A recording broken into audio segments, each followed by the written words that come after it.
Hello, and welcome back to another episode of Critical Reactions with your host, Bryan. We're going to be doing a bonus video this week, and it's kind of a comical one, at least from my perspective. So this band, from what I understand, a vegan black metal, death metal band, one of those two. The vegan part's the important thing here, though, are called Cattle Decapitation. So there's some irony or misunderstanding going on with that band name. They wrote a song in the end of 2019 called Bring Back the Plague, just a few months before, of course, the world was swept with a global pandemic. Actually, I guess at that time, it was released at the end. There might have been a couple countries already dealing with it. So, yeah, there's some interesting stuff here, and I've been told several times that I need to do this, and I guess what better time than a year later. So let's check this out. This is Cattle Decapitation's "Bring Back the Plague." We've all seen the pictures online of people who seem to think they're invincible. Well, you're not. Enough is enough. Go home and stay home.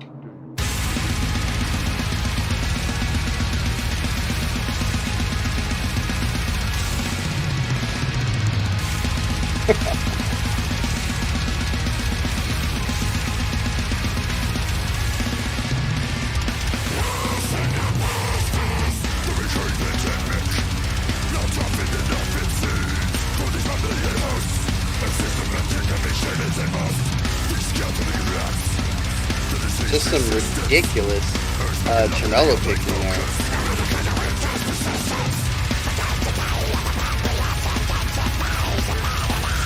Crazy hard vocals too.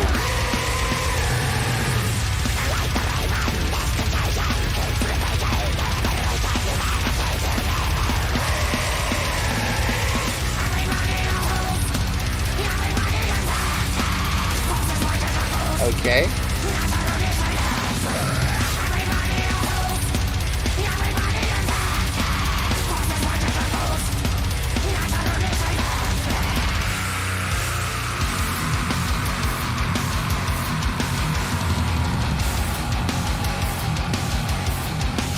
Yeah, nice switch to 3 there. Very smooth too.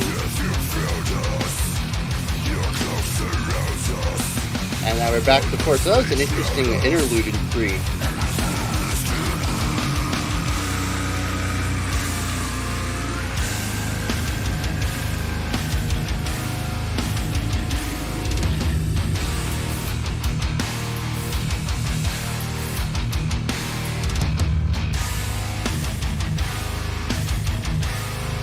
Yeah. It's funny how heavy this is, but it's such a relief compared to the insanity prior.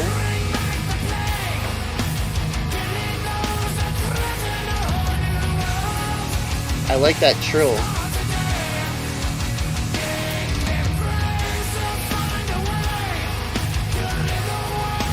Yeah, that trilled R and rid. Just the little details.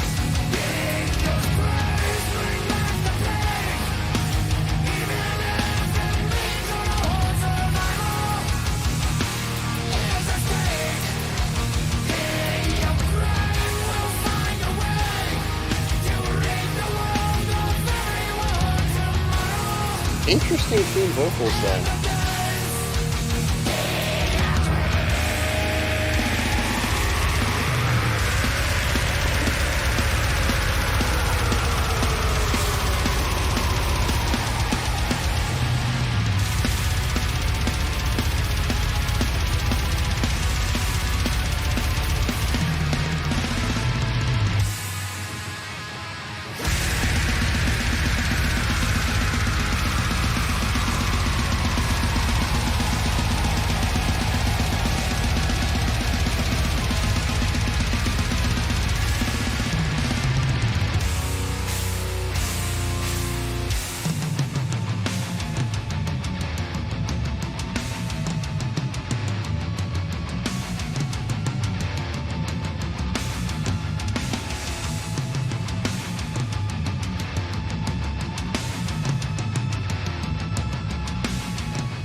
That's so low. I can't even understand it. Just like,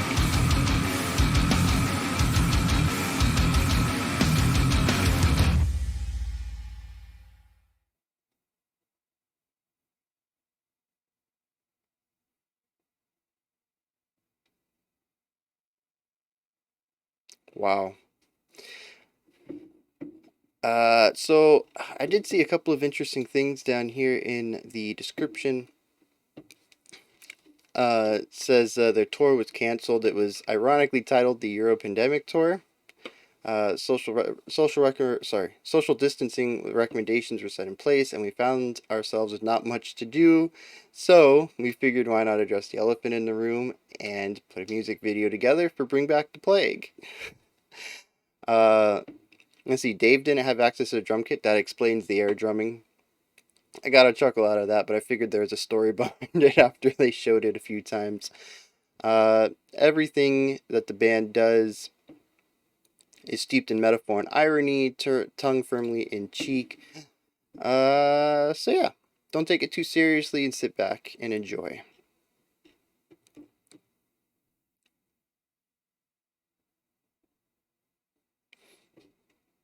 Dang, it's just, how did this happen? Like, what are the circumstances that would lead this song to? I mean, the album dropped right around the time that the pandemic is really starting to gain some traction, and starting to spread out to other countries, and that means that the song was written prior to that,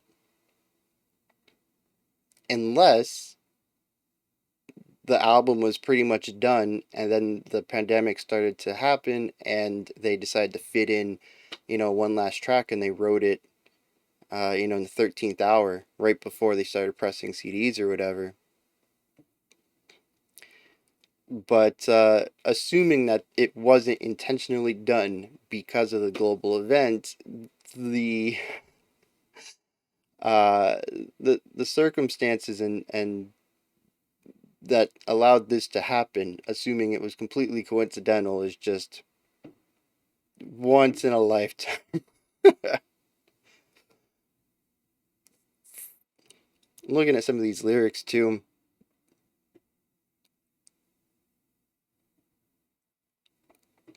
It doesn't seem to be specifically about COVID.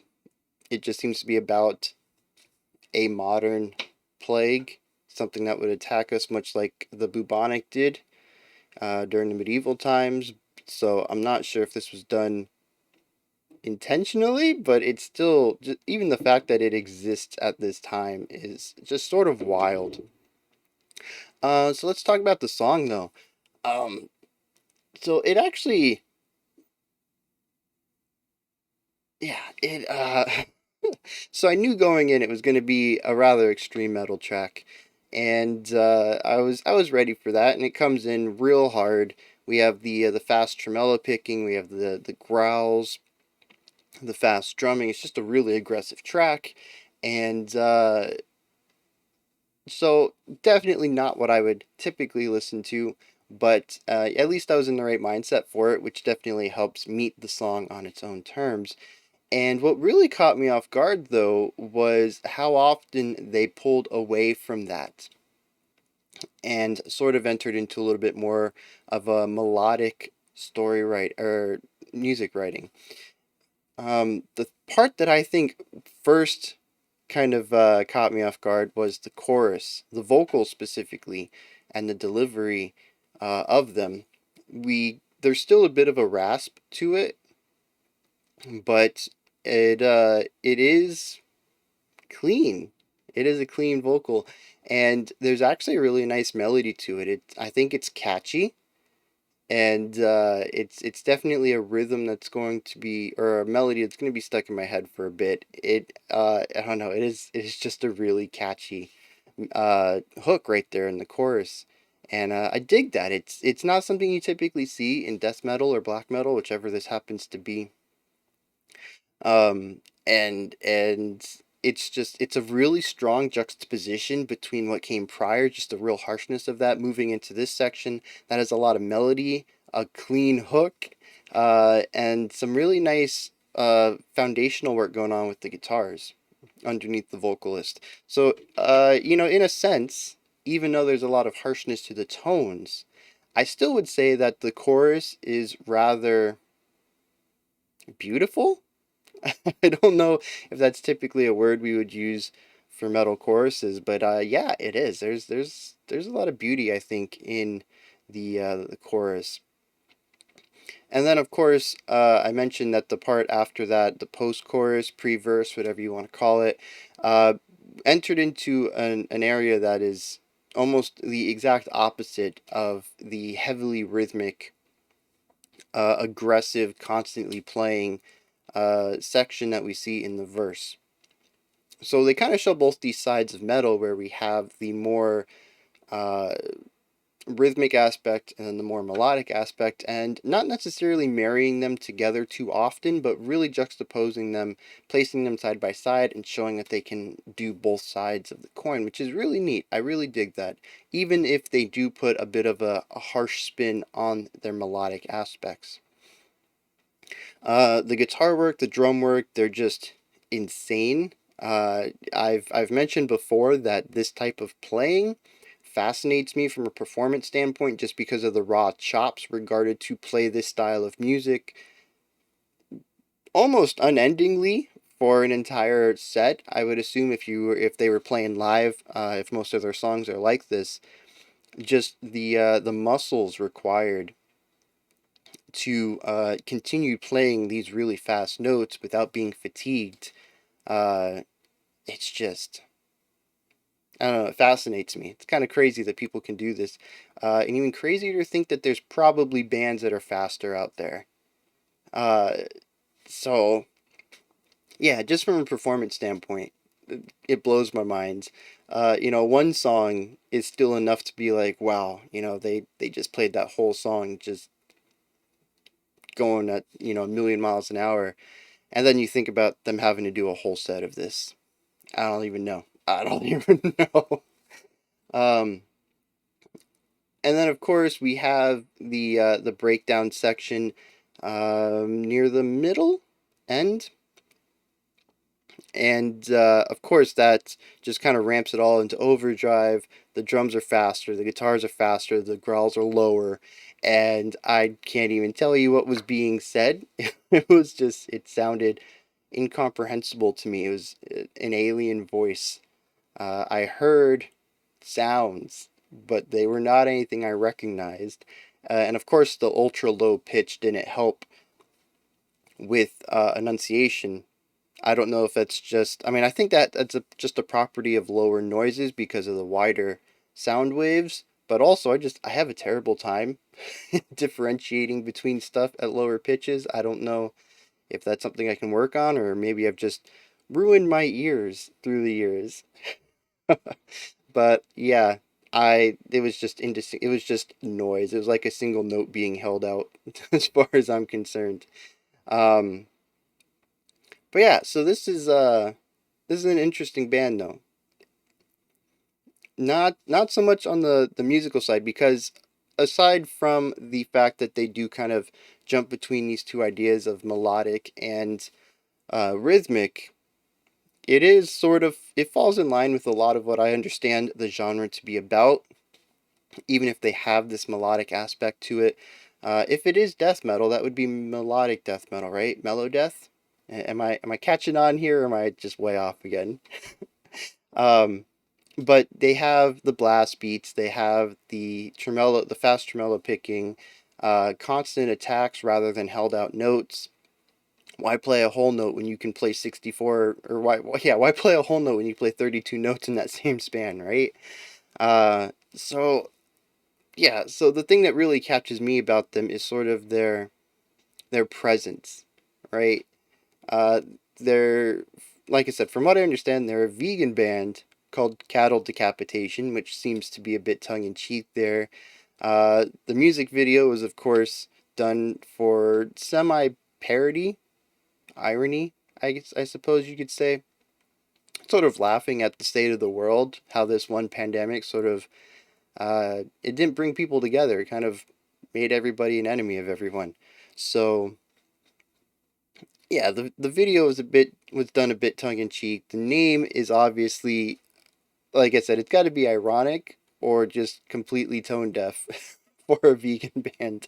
But given everything else I'm reading about them, I'm going to suppose that it is done tongue in cheek. It's done for comedic purposes. They don't seem to take themselves too seriously.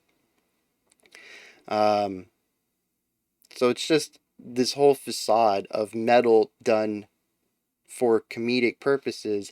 Like I've mentioned before, it's a novelty I enjoy because a lot of metal music is I'm so serious, take me seriously. At least in my experience, I'm not saying that there isn't comedy metal bands out there or ironic metal bands out there, but they just seem to be far and few between, very much in the minority. So it always kind of puts a smile on my face when we run across one. So yeah, that and the vocals there. Their clean vocals are very unique. I would say that's the other huge identifier for me. The thing that really stuck out was their clean vocals. Very interesting stuff. All right, so that is my thoughts on Cattle Decapitation's Bring Back the Plague. This is where you guys come in though. Hit me up in the comments. Let me know if you enjoyed it. If you didn't, if you have any context for it you want to add, or point me in a direction for more Cattle Decapitation tracks. Those are some really good comments. Otherwise, just, put whatever you want down there. It's the comment section. It's where your thoughts come in. Don't tell me, or don't have me tell you what to put down there. I'm just offering suggestions. Above that's the description box. If you'd like to check out any links that are adjacent to the channel, such as the Twitter, the Patreon, the Discord. If you want to see what songs have been requested, check out the request spreadsheet. I'll be back tomorrow at 5 p.m. Eastern Standard Time, 9 p.m. UTC. As usual, we'll be starting Random Rumble. Yeah, pretty excited about that one. So, we got some cool stuff coming in. At least I think it's cool stuff. A few of the bands are in languages I can't pronounce, and the rest are stuff I've never heard of. So, I just assume it's going to be good because I feel like it's a bunch of hidden gems. Stuff that kind of flies under the radar, but is really good. So, I mean, it wouldn't be recommended to me if it wasn't good, right? Right? Nobody's intentionally putting bad music on the request spreadsheet, are they? Well, with that said, remember to be critical and not cynical of the music you listen to, and have a fantastic morning, afternoon, or evening whenever you choose to watch my videos.